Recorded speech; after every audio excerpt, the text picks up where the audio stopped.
Assalamualaikum and hi! So, few weeks ago, we did an interview with a successful entrepreneur named Cik Maya Syafiqah, who is the director of Gongkiat Hardware located at Kuala Terengganu.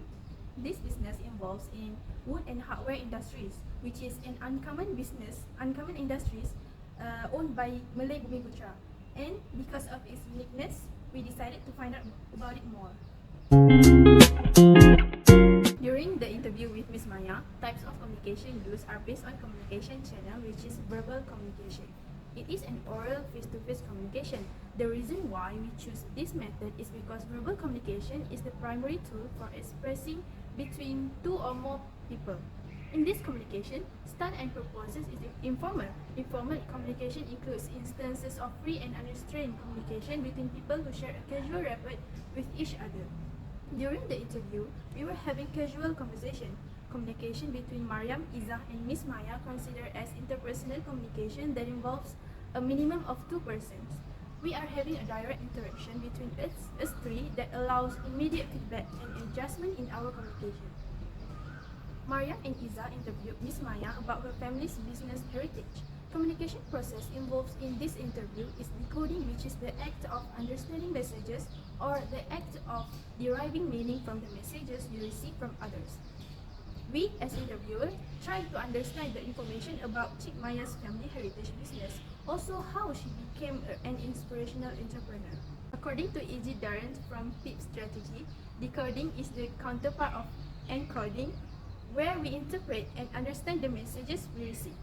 This process is vital for proficient communication and could aid in establishing intercultural alliance by bridging gaps in understanding. Decoding involves understanding the words and symbols used in a message and interpreting non-verbal cues like tone of voice and gestures.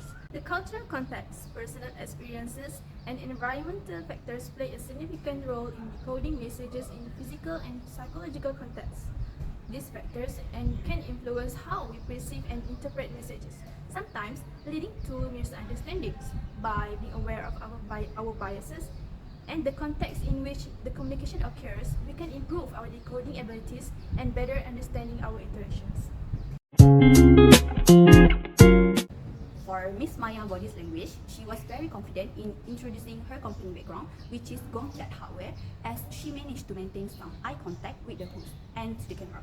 According to Smith 2024, the visual style is dominant for most people. The eye contact is an especially important type of non-verbal communication. The way you look at someone can communicate many things, including interest, affection, hostility, or attraction. The eye contact is also important in maintaining the flow of conversation and for gauging the other person's interest and response. Moreover, during answering our questions, Ms. Maya also used the hand movement that creates visual impact as we become more focused on what she was delivering, and this makes her become more persuasive during our Q&A sessions. For the host side, we also use some of the hand movement during the interview session to make sure it will not become a passive conversation. On the same point, if you notice that we also use some emblems such as peace sign and giving thumbs up for the approval.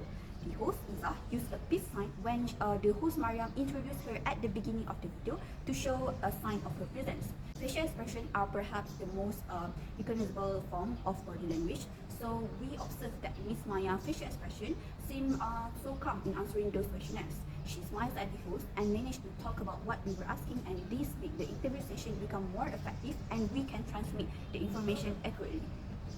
According to Smith 2022, the human face is extremely expressive, able to convey countless emotions without saying a word. And unlike some forms of non-verbal communication, facial expressions are universal. The facial expression for happiness, sadness, anger, surprise, fear, and disgust are the same across the cultures.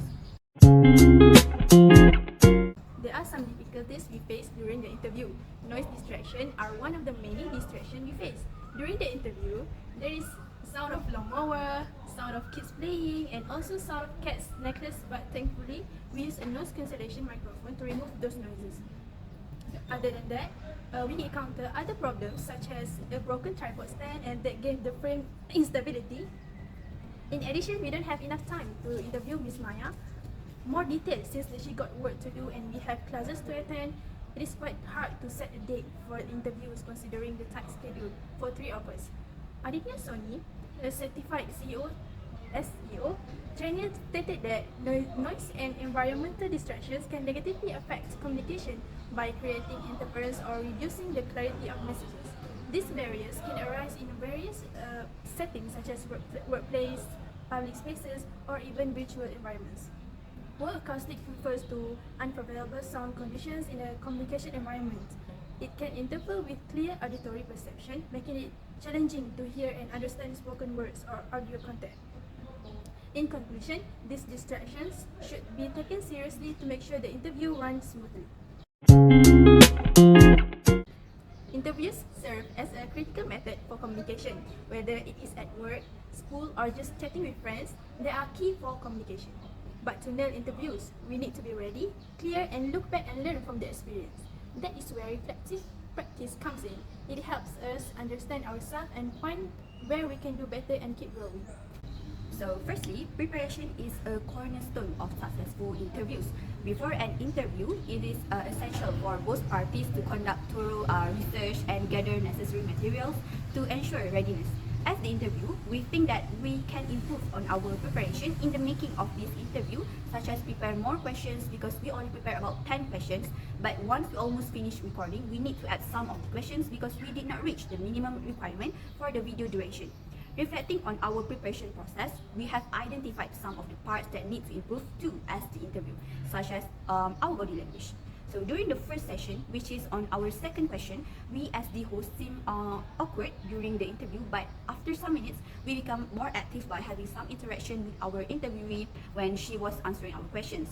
We also need to improve on the way we sit and the way we move so that the interview session not seem too passive and create an effective communication environment. And moreover, we need to be more ready to understand new terms that are used by our interviewee, especially when the topic is about business. There was some jargon that Miss Maya used, but she still managed to brief us after that. The part that we need to improve too is we might as well show some excitement and support when Miss Maya was talking as a gesture of appreciation. According to Scott Young, 2006, the enthusiasm is an incredibly powerful tool to create a momentum. Enthusiasm can also be used to combat fear and nervousness, and it can even create a temporary energy and willpower. Being enthusiastic also requires an overall feeling of happiness and well-being that makes worthwhile regardless of its positive side effect. Last but not least, as the host, we should ask Miss Maya for the feedback of our session together and help us know what we did well and what we can do better, as it will help us grow and get better for the next time. In short, reflecting on interviews help us get better at them. It helps us understand ourselves, see what we can do better, and keep learning. By thinking about how we get ready, how we talk, and what we learn from the experience, we can have a better interviews in the future. So we consider our interview session is a successful session, even though there are still things that we need to get better, but inshallah, the next time we will strive to be better. That's all from us. Thank you.